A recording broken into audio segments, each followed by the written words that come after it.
Hello, everybody. Welcome back to the FloTrack podcast. I am Liv Ekpone, joined with Ashley Tishins, who's still not in studio with me. She's still in North Carolina. Feels so empty on this side of the room. I know. It feels weird. It feels very weird. So, Ashley, I have to ask you, because we talked about this last week. You were running in a Thanksgiving turkey trot. How did that go? I know you said no course records for you, but how did the turkey trot go, and did you earn your pie? Oh, man, the turkey trot did not go quite as I had hoped. Let's be honest. I haven't been training for any 5Ks really, but we still went out there.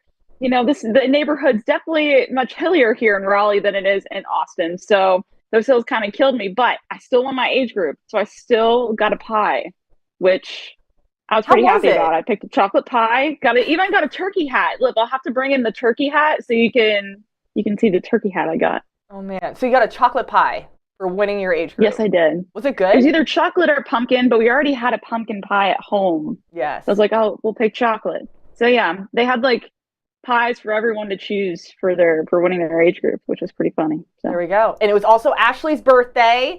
So happy belated birthday. I know I texted you on your birthday, but how does it feel to kind of have, Thanksgiving and your birthday on the same day? It's kind of weird, but also almost better because it's like two holidays in one. You get great food. So that's always a good plus there. So, I can't complain. And I was born on Thanksgiving. So I feel like that's kind of makes it even more special, I guess. Yeah. So, but it's cool. Mm-hmm. That's awesome. Well, I didn't register for any races, but I did run a 5K on Thanksgiving to kick off the holiday. You guys, there is so much to unpack for this episode. We're going to dive into a little bit of, honestly, everything. We have the BU meet this weekend, and it's going to be a showdown in that 3K, 5K race. NXN is also going to be taking place in Portland. Ashley and I are going to be packing our bags this Thursday to head off to the West Coast on Saturday. And, of course, we got to have our predictions there. We also had a debate this morning on the top recruiting class between USC and Georgia on the ladies' side. And we're going to have a special guest joining us with that. And then, of course, wouldn't be an episode if we didn't talk about a marathon. So we have marathon talk, and I don't know about y'all, but I don't think it's too early to have NCAA predictions, especially when you think about it. Julian Alfred's not competing anymore. Matthew Bowling, Udodi, Uzurike, they're all gone. So who are those next top hitters that are going to be filling in those voids? We're going to unpack it all. But before we dive into it, we have to thank our wonderful sponsors. Are you guys looking for a delicious and nutritious snack that's packed with a real protein punch? Crack into a good source of protein with healthy, wonderful pistachios. Today at my desk, I had to grab the honey roasted. These are now my favorite. Each 1 ounce serving of wonderful pistachios contains 6 grams of protein, giving you over 10% of your daily value. And you guys, it's one of the highest protein nuts out there. But that is not all. Pistachios are also known for their fiber and their better for you unsaturated fats, which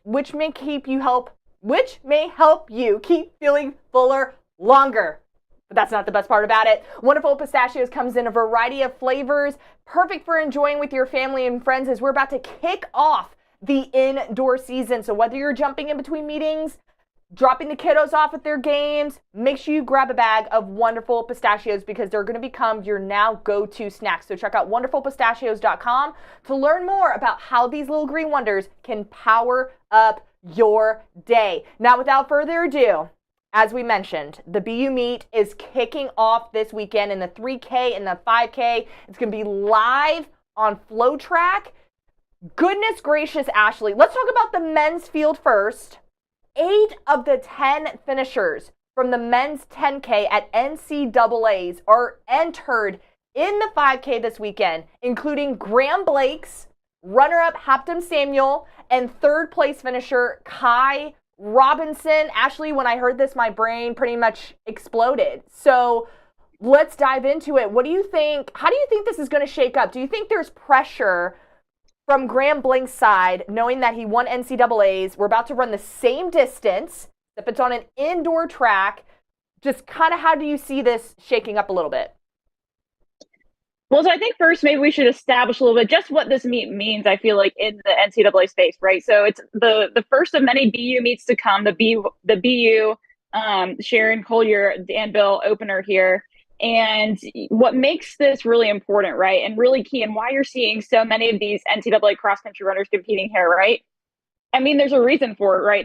It's early December. Athletes are still at peak fitness from NCAAs. You know, they're not going to take a break really in between then and now. They'll take their break after before indoor really ramps up in January. And it's a great way for distance athletes to log those top ranked times to be able to qualify for NCAAs later on in March, I believe it is, for the NCAA Indoor Championships. So that's really why you're seeing like so many people enter. Plus, I mean, BYU, or not BYU, BU has certainly the history of producing fast times, and we've seen that that can be the place, you know, to run your fastest time of the year. And especially when you add all those All-Americans in the mix, it's just makes things even more spicy. So when you're looking at this event, the 5K and the 3K are the two premier events. And like you mentioned, the 5K, if you're looking, it's stacked. I mean, we got loads of All-Americans, as you mentioned, 8 of the top 10 finishers from NCAAs, at least on the men's side.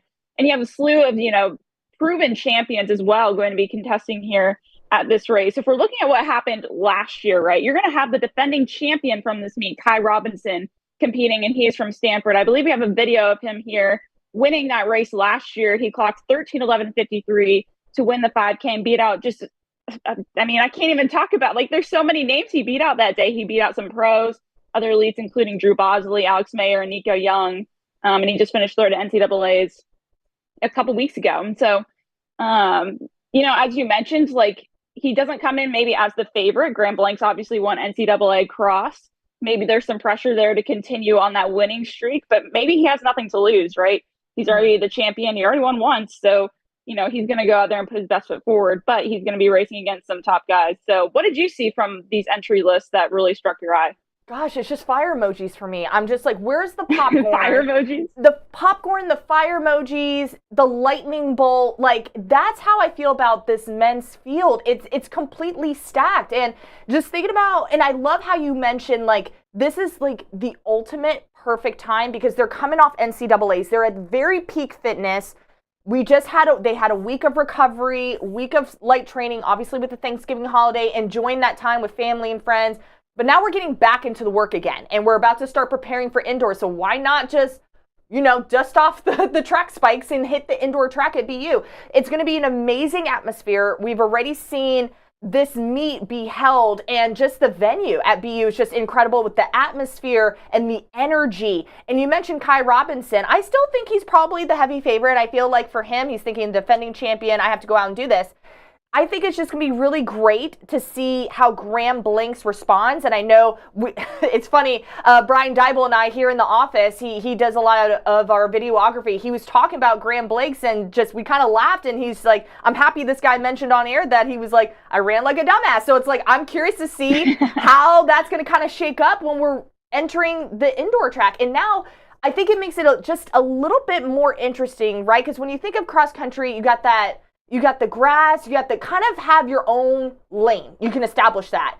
Indoor, it's a little bit more tactical. The turns are sharper. You got to now think about how many laps you're going through. Like, there's just so many things that are being or having to be processed for this race, and also at this distance, especially at the 5K. So I'm just curious about how Graham Blanks is kind of holding his own, especially coming off of this title. There's probably maybe just self-pressure that he's maybe adding on to himself, just knowing, hey, like, the top 3 guys from NCAAs I competed against in Charlottesville, you know, we're about to hit the indoor track real soon, real quick. Like, there's no break. But I think this is great because we're going to be able to see some really talented individuals. I'm going to put you on the spot right now. Okay. How do you think this is going to unfold? Do you see Graham Blanks winning? Do you see, I know you're a huge fan of Samuel. That was your 1B pick at NCAAs. Do you see him winning this 5K now? How do you think this is going to shake up? You know, personally, I feel like it's going to be Robinson, and I'll give you a few reasons why, right? I think he's probably, if you're looking at him, you know, on the cross country course and track, I think he's a better track racer. I think that suits him very well, that 5K, 10K distance on the flat track. Competing like that, I think he does really well there. And we've seen that before. You know, he was the double 5K, 10K outdoor champion back in June. So personally, I think it's going to be Robinson, but I think it's going to be obviously very interesting to see how everyone else runs together. You know, again, like, you're going to have Nico Young, Drew Bosley. Actually, more interesting too, you're going to have all 3 Youngs in this race: Nico Young, Lex Young, and Leo Young. I wonder if that's ever really happened at a meet like that. I'd love to see them all in the same heat. That'd be funny. But you know, I think Kai probably has to be my pick. So All right, you're going with Kai. Mm-hmm. I think I'm going to stick with my guy Blanks. I'm sticking with my guy Graham. I was going to say it hasn't proven you wrong yet, so. He has not proven me wrong, and right now I'm just going to throw this out there. Got 3 for 4 at NCAAs, so, I'm sticking with my guns now. Let's kind of shift gears. Let's talk about this women field. I feel like it's just Parker Valby. Parker Valby is the headliner. She's also going to have All-Americans joining her, like Hilda Umalayo and Elise Stearns, who competed at NCAAs. I feel like this is, again, another loaded field with All-Americans. You have the NCAA champion from Charlottesville. Ashley, what do you think Parker Valby is going to do this weekend? Well, obviously, all the momentum is going to be in her favor going into this BU opener, right? Like, I think this is certainly Parker Valby's race to lose here. We saw how she dominated NCAAs.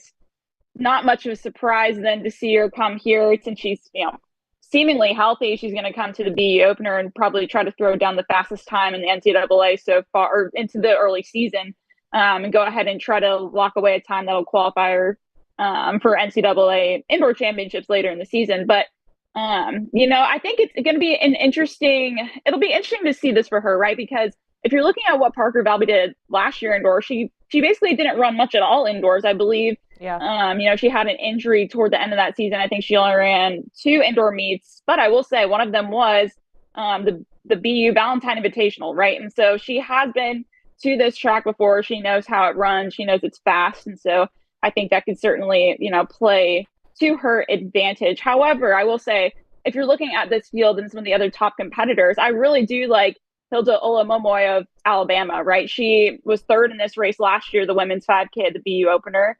And she was only behind Caitlin Toohey in 2nd, and then Andy Rodenfeld's the pro for the BAA in 1st. And so I think she's someone that's very experienced and consistent and will certainly be up there as well.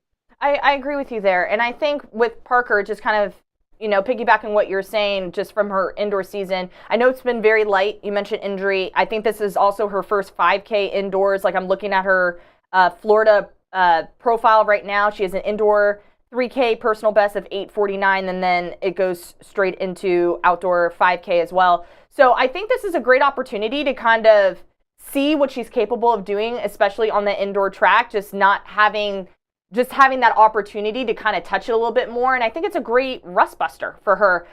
Again, coming off a really great NCAA, she's gone 17:59 for 6K this fall. And I love how we're going to have Hilda and Elise Stearns. I think these are 2 very strong individuals that can really be the closest ones to Parker Valby, really chase them, and also get some really fast times to end 2023 and kind of build that momentum going into 2024. But I think it's going to be the Parker Valby show, and just how fast is she going to go? I think it's just the biggest question.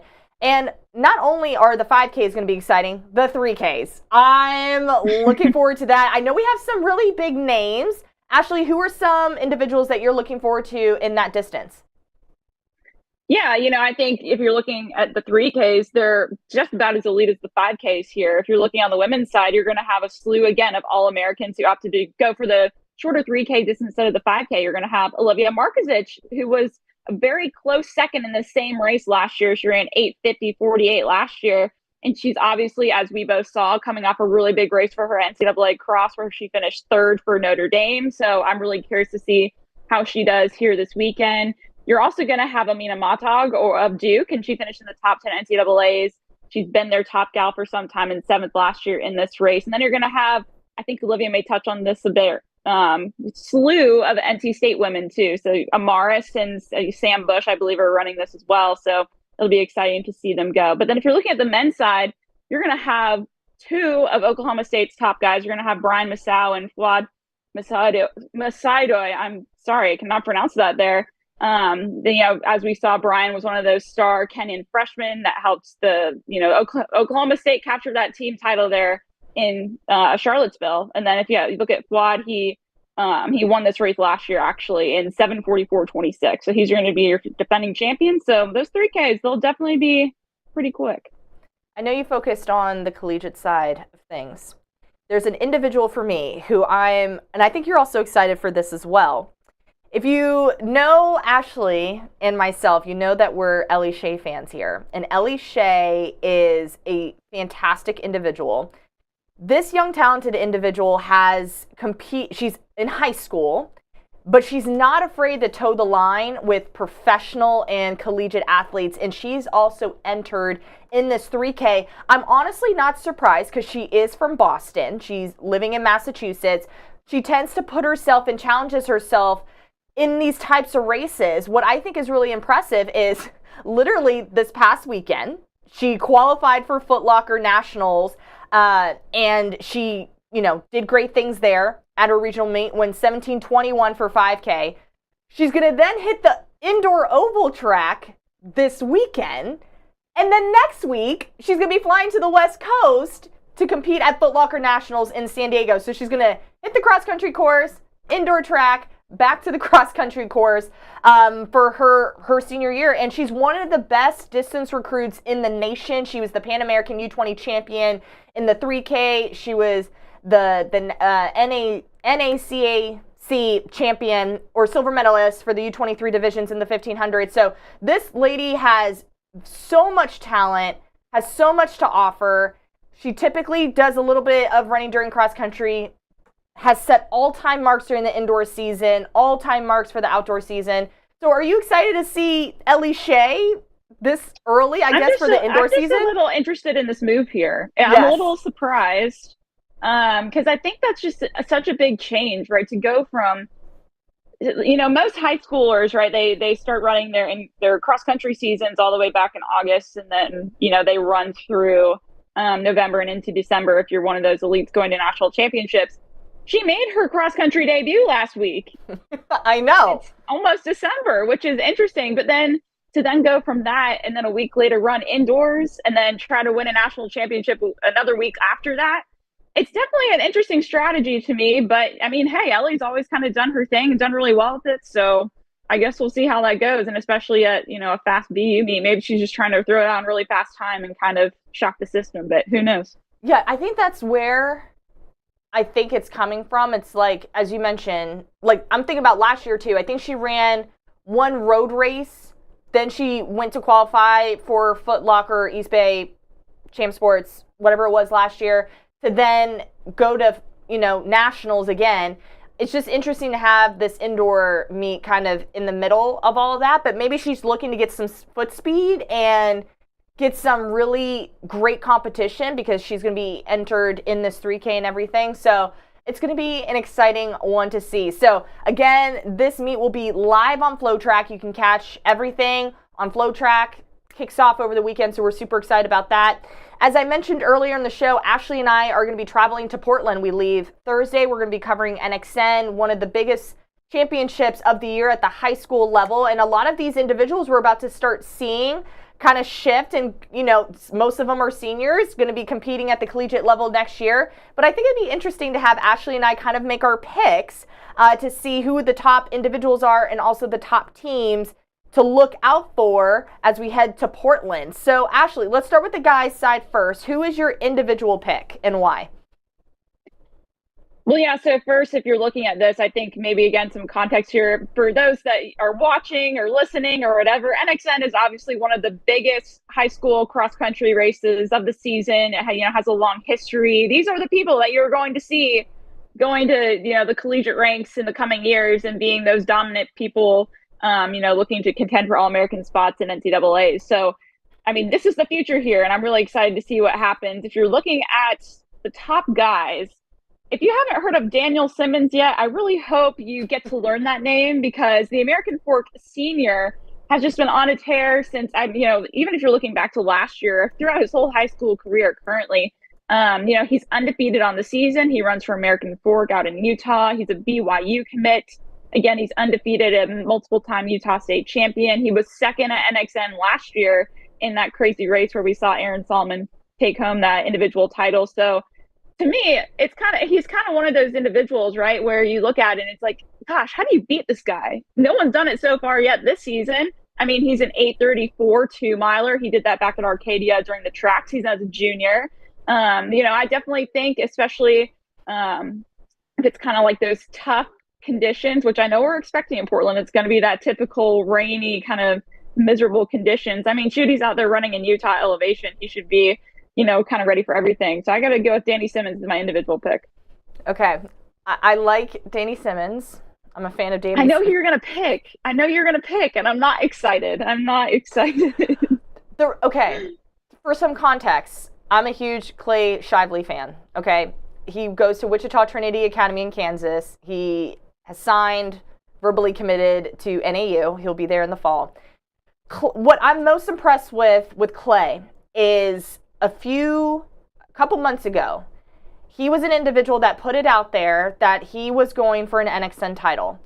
And at that point, he was kind of backing it up with his performances. He was getting top times. And at that moment, I have joined the Shively bus.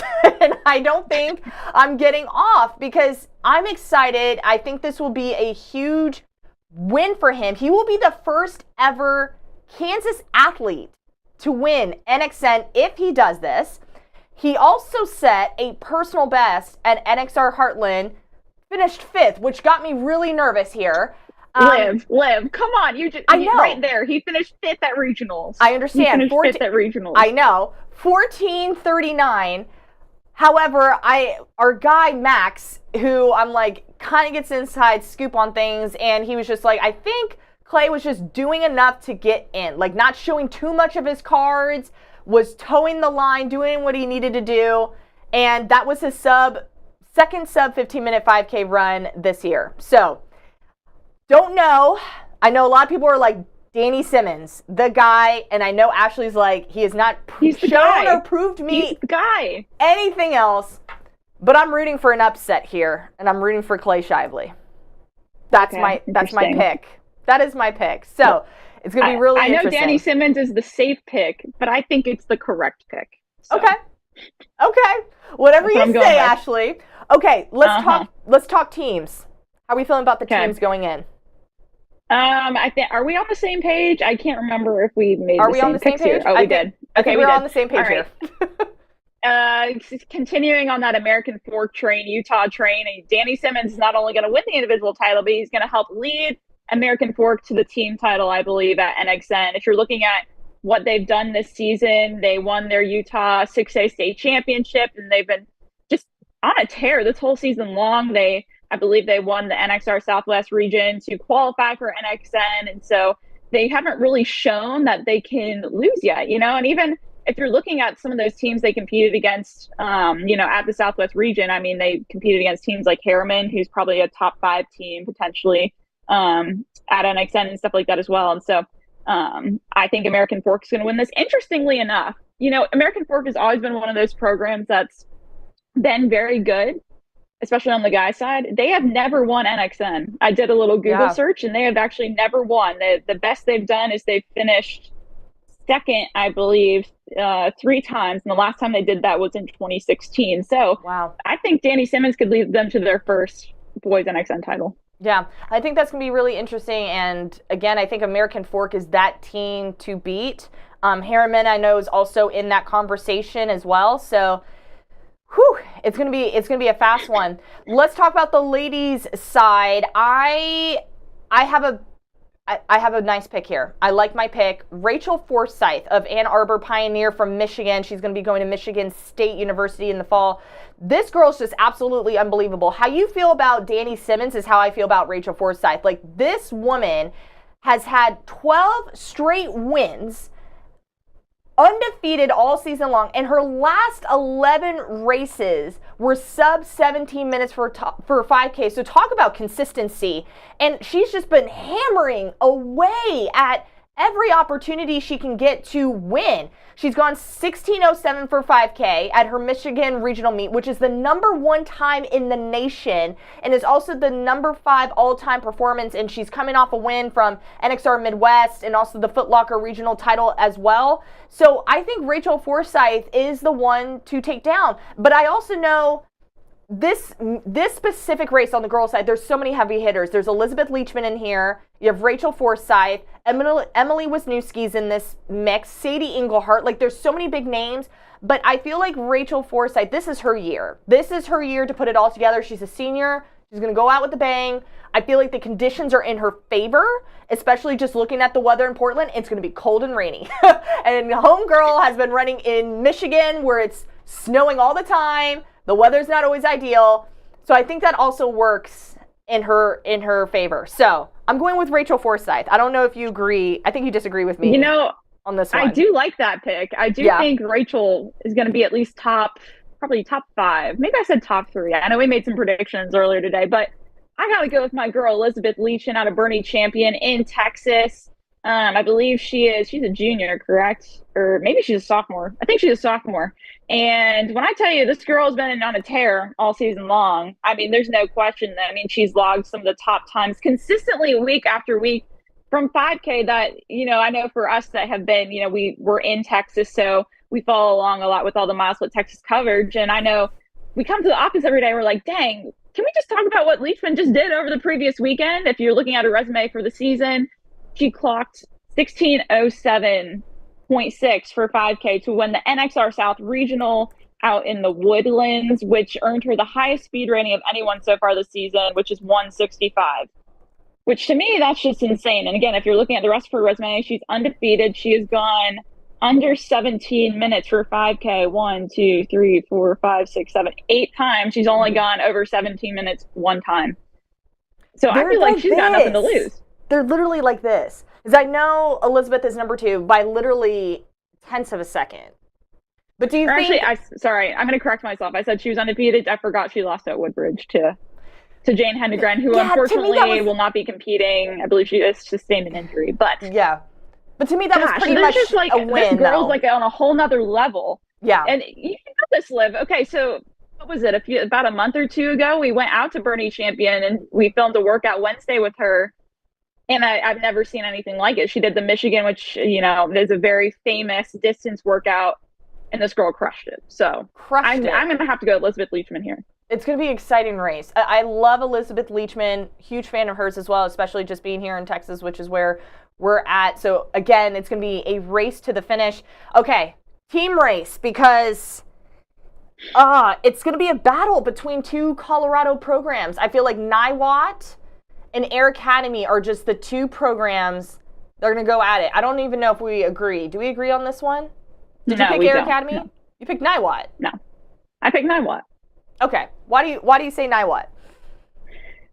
Well, if you're looking at what they've done this season, right? Didn't they beat them at just a couple weeks ago at NXR Southwest? Yes. Again, just qualifying you already got here. The win over them one time, and then if you're I think Niwot has the depth potentially that Air Academy doesn't. I think Air Academy obviously does have that depth. They're so close. But to me, I think Niwot not only has the depth, but they have the star power too in Addison Ritzenhein, daughter of Dathan Ritzenhein, and she's just been on a tear. And if you're looking at how they did last year as a team at NXM, they ran really well. They got second at that meet. And Addison Ritzenhein, I believe, finished in the top 20, which was by far her best race of the entire season on a pretty tough course in Portland. So I think it's going to be Niwot personally, but I think everyone else disagrees with me. So I think Niwot's a big pick, though, because if you think about what they did last year, like the top, I don't want to say top returning because Saratoga Springs is also in this race as well. Like they qualify for NXN. I don't feel like they're as strong of a program as where they were last year. So I feel like Niwot easily just moves into that number 1 spot. But I'm rooting for Air Academy, and I feel like they've been just hitting at the door every meet. And I feel like if all the ladies have their best day this weekend, it's going to be incredible. With Bethany Mahalik, who's going to be going to NC State in the fall. There, you have Tessa Walter, who's in the mix. You already know I'm a huge Addie Ritzenhein fan as well for Niwot. So it's going to be a battle between the 2 Colorado teams, but I'm just going to throw this out there. Like, Air Academy has the fastest team 5K average this year with a 17:24. So I know that they know how to put it together when it matters. So I'm cheering for the cadets this weekend in Portland, but we shall see. Ashley, any other thoughts on NXN before we bring our special guest on? I'm just excited. It's going to be fun. It's going to be a rainy one, but it's going to be a rainy one. So if you're going to NXN, make sure you pack an umbrella, extra pair of socks, rain boots, because literally it's like 80% chance of rain every single day from like, is it like tomorrow through the weekend?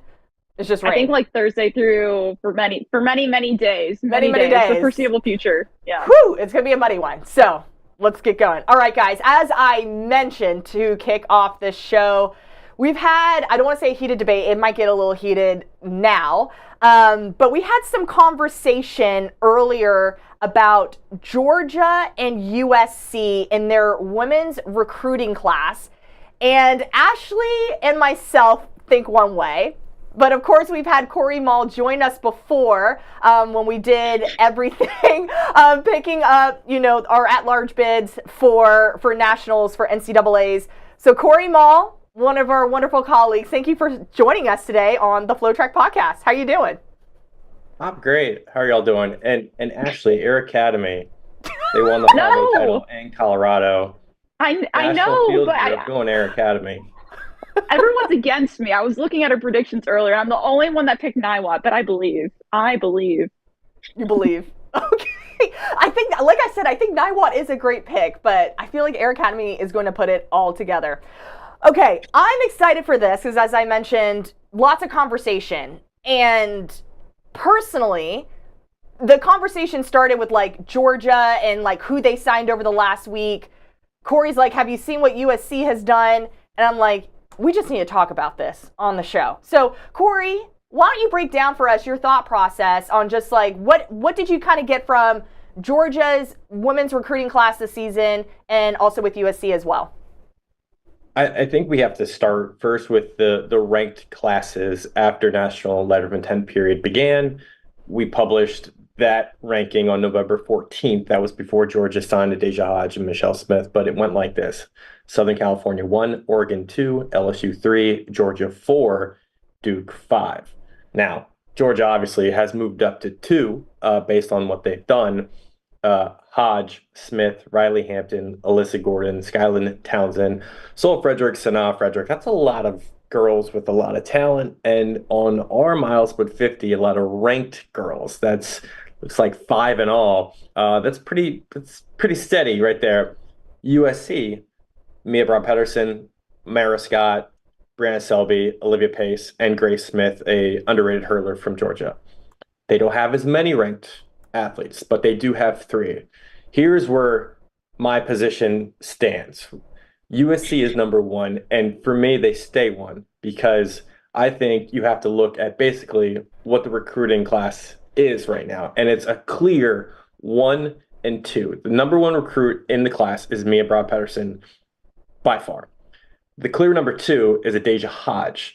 And then from that point forward, I don't think it's really that close. There's a little bit of a gap. It's like a cross-country race. How far are they back? 50 meters, I think. So when you look at the rest of the ranked recruits, they're really talented. They add a stock and a lore to both of their classes. But I think you got to look at it first with the number 1 recruit in the race. And the fact that USC got her, I think, is the clear indication for me that they're number 1. But also the sprint core. They have 3 amazing female sprinters that could potentially step in and contribute right away.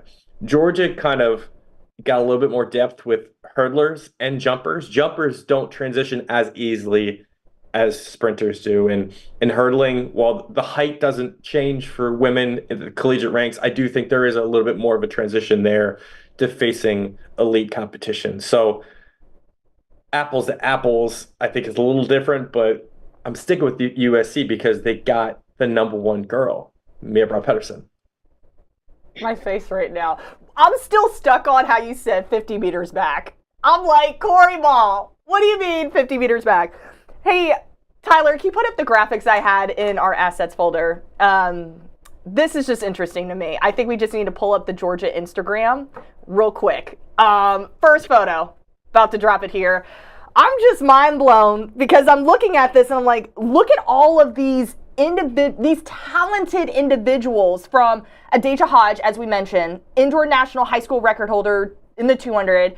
I think she will immediately make an impact in the program, especially going 22-33 indoors, and she's ranked number 2 on the rankings, right? Then you also have Michelle Smith, top 400-meter hurdler in the nation. She's gone 56.66. And on top of that, she's gone 2:07 in the 800. It's almost like a Britton Wilson thing for me with like the 400 hurdles, 800 also. I think with Michelle Smith, she can be an individual that can also make an impact with this program. Riley Hampton, an incredible hurdler, win legal time of 13:18, tied for number 2 in the country last year. You also have Alyssa Gordon in the jumps, as Corey mentioned, and then you also have the Frederick twins, Sol and Sanaya, who have gone low 23s and low to mid in the 11s in the 100 meters. I feel like Georgia's recruiting class right now just exploded. It was like in the beginning, I remember saying Oregon was winning, and then as soon as the National Signing Day occurred, Georgia after Georgia after Georgia after Georgia. And I'm like, who else are they going to? There's only so much scholarship money that you can bring. And so I'm like, Georgia just completely destroyed it for me. But Ashley, I'm really curious on your thoughts. I know you said you had something to share with Corey. Yeah, so I think I have to agree with Olivia here, but I do think it's a close debate. However, I have an analogy that I want to use. So first off, I think, when it comes to recruiting classes, like what makes a good class is not only having the star power, but then having some of that depth combined with versatility, probably across multiple events. And I feel like that's what Georgia has here. And again, I have an analogy here. If you Google the best college basketball recruiting class ever, multiple websites cite the 2014 Duke basketball recruiting class. I promise this is a good analogy. Do they not know who Jalen Rose, Chris Webber, University of Michigan were in the 90s? Wait, here.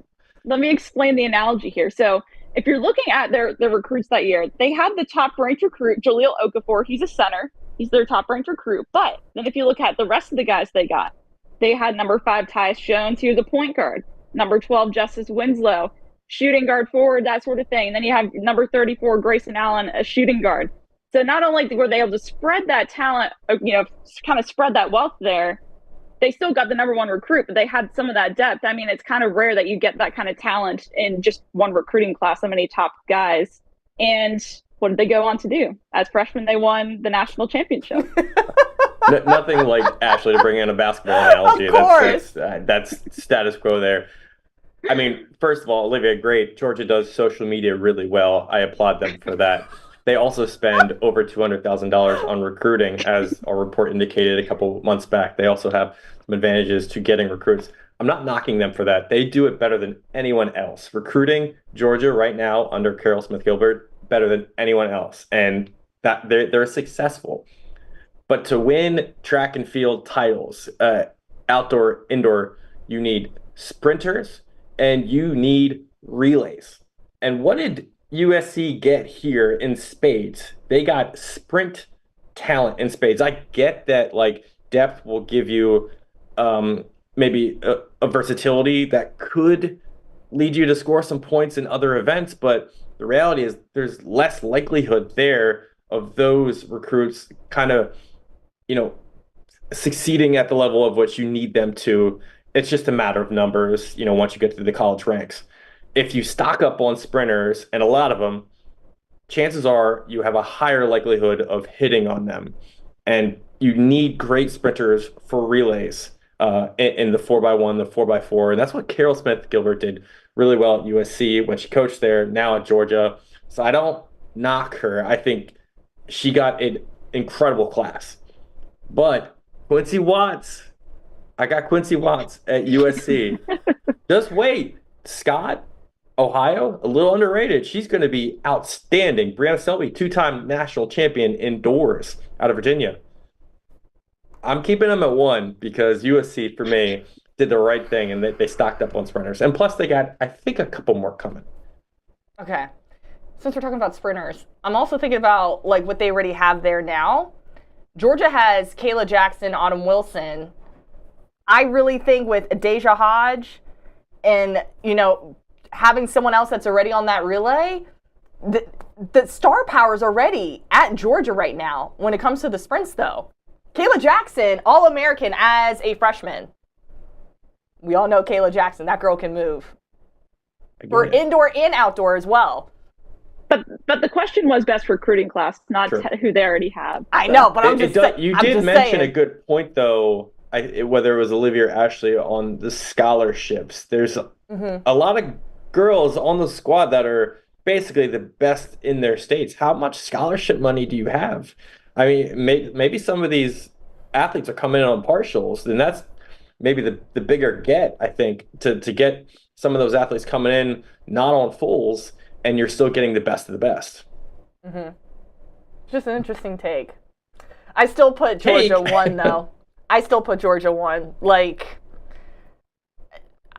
Ashley already touched on it. Like, they have a little bit of everything, and I think that's fantastic. Just got a Deja number 2 recruit, Michelle Smith, who can do the 8 in the 400 hurdles. You got Riley Hampton, who can hurdle.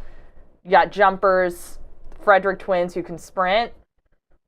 That looks like a solid recruiting class to me. I guess we'll see. We'll see. We'll see. Yeah, that's what I was going to say. We'll have to see at the end of indoor next year. If you're right, and outdoor. I got one last question for Corey. Since I know you're like USC number 1, Georgia 2, what do you think Georgia has to do to move to number 1? Get more sprinters? Or how do we do that? That's a good question. I mean, they've done pretty much all they can at this point. I don't know. I think they're kind of locked in at 2 for me. They can sign a couple different. If they sign a distance talent, say that's like top 5 maybe, but I don't know. Even that's kind of dicey because distance runners do need to transition early on too. Graham Blanks wasn't Graham Blanks until 3 years down the line. It takes a while for distance runners to really make their mark. It does. Everyone's different too. Okay. Interesting. So Georgia, keep doing your thing. USC, again, great class with the individuals that you mentioned. So Corey, thank you so much for joining us for this no problem. moment. No problem. Appreciate it. All right, Ashley. I was really curious on just Corey's thought process with it all, especially just so many big names in the recruiting classes for both USC and Georgia. It's kind of like, who do you give it to? Because there's so many talented individuals, but I'm still on Georgia. Corey has not convinced me otherwise. Yeah, I'll still go Georgia. I mean, I think USC did great. It's tough. It's tough, but again, we'll see in not 2024, but 2025. Yes. Who's correct. So stay for another year. All right, let's move on to some marathon talk because it never ends. Marathon season is literally year-round. The Valencia Marathon, which will take place live on FloTrack. Make sure you're up at 1 a.m. Central Time, 2 a.m. Eastern Time, December 3rd, and you can catch all the action. There's going to be great lineups. I feel like Valencia is a very fast, flat area. We're going to see some great lineups, great competitors. Let's start with the men's side. I think that has a lot of interesting storylines just brewing in this. So, Ashley, who should we look out for this weekend at this marathon? Well, I think the biggest storyline here has to be the marathon debut of Joshua Cheptegei. He's a world record holder at the 5K, 10K. He's been a record setter on the track over the years. He runs for Uganda.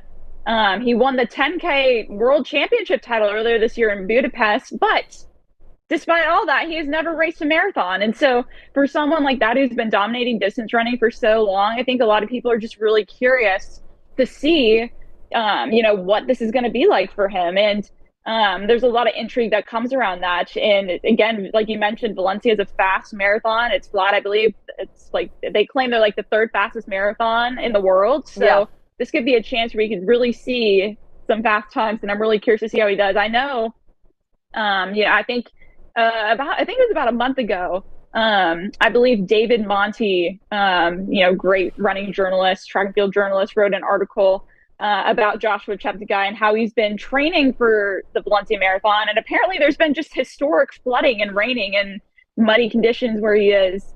So it's made for some challenges during training, but I'm just really excited to see and curious really to see what he does. Yeah, I think that is one of the biggest storylines, just seeing what Cheptegei can do there. But also in that mix, we're going to have Kenenisa Bekele, who is a 3-time Olympic champion and a 5-time world champion as well, is going to be towing the line. But also Gabriel Giguet, who finished second at the Boston Marathon earlier this year with a 2:06:04.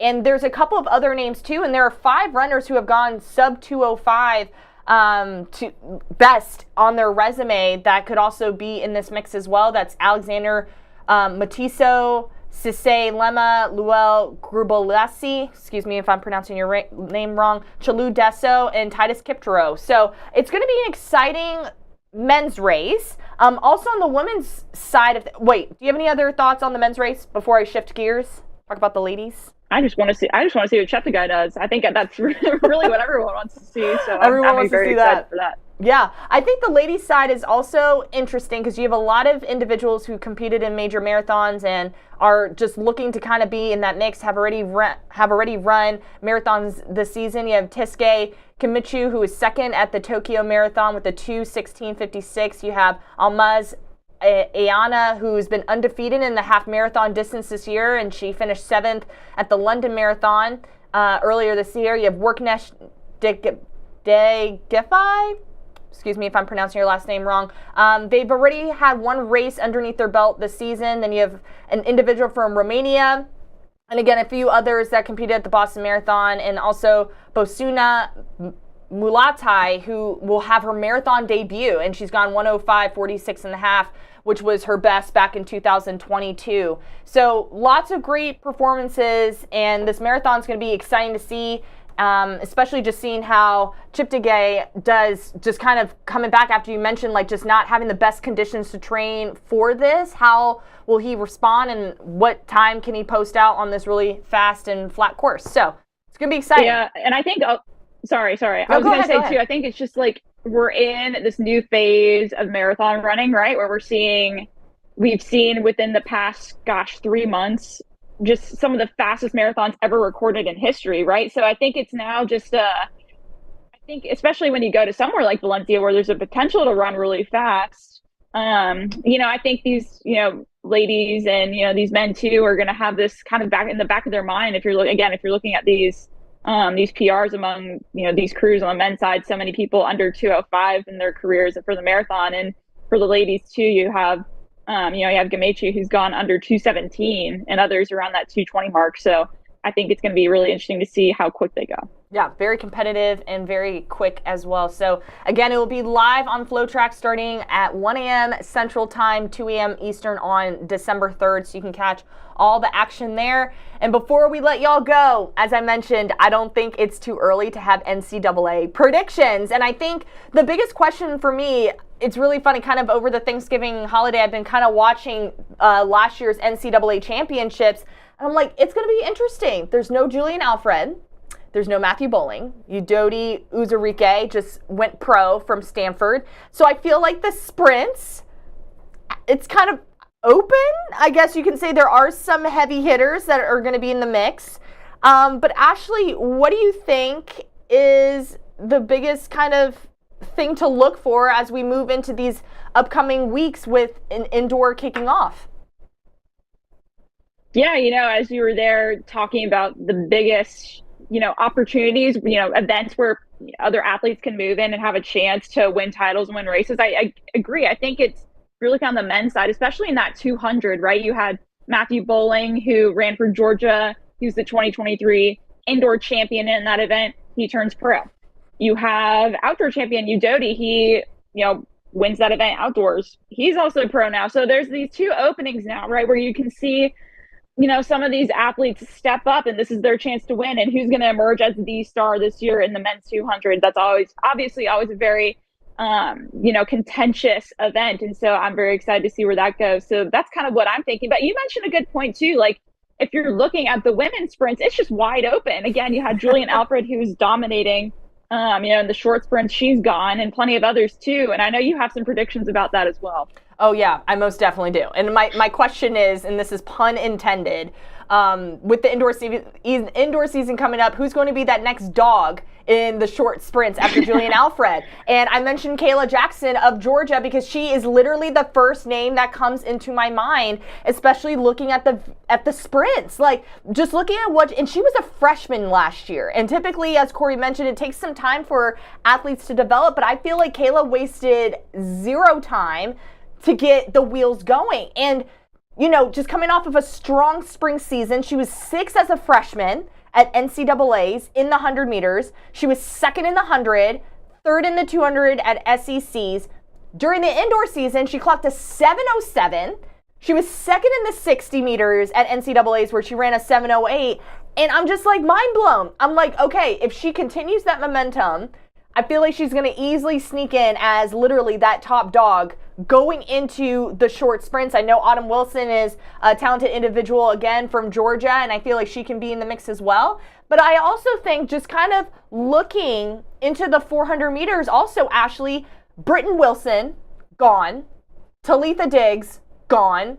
Adeleke of Texas, gone. Those were the top 3 women at the NCAA Outdoor Championships. They're all gone. So who's going to be the champion in this 400 meters? And my brain goes to Arkansas with Effiong and Price. I feel like they're kind of the next ladies to kind of sneak in there. And I think it's also great that they come from the same program because, you know, they're going to be pushing each other at practice. I feel like they're going to kind of slide right on into those top positions after being All-Americans during the outdoor season. But kind of what are your thoughts when you think about even the 400 meters, just the lady side being gone like that? Yeah, I think you make a great point that, like, everyone's gone. Again, it's time for people to step in and, you know, take control. And so I think you listed some great ladies there that could definitely, you know, attack that as well. And again, kind of going back to the, if you're looking at, again, it's just kind of wild because I think if you're looking at NCAA's last year, there was so much star power. Mm-hmm.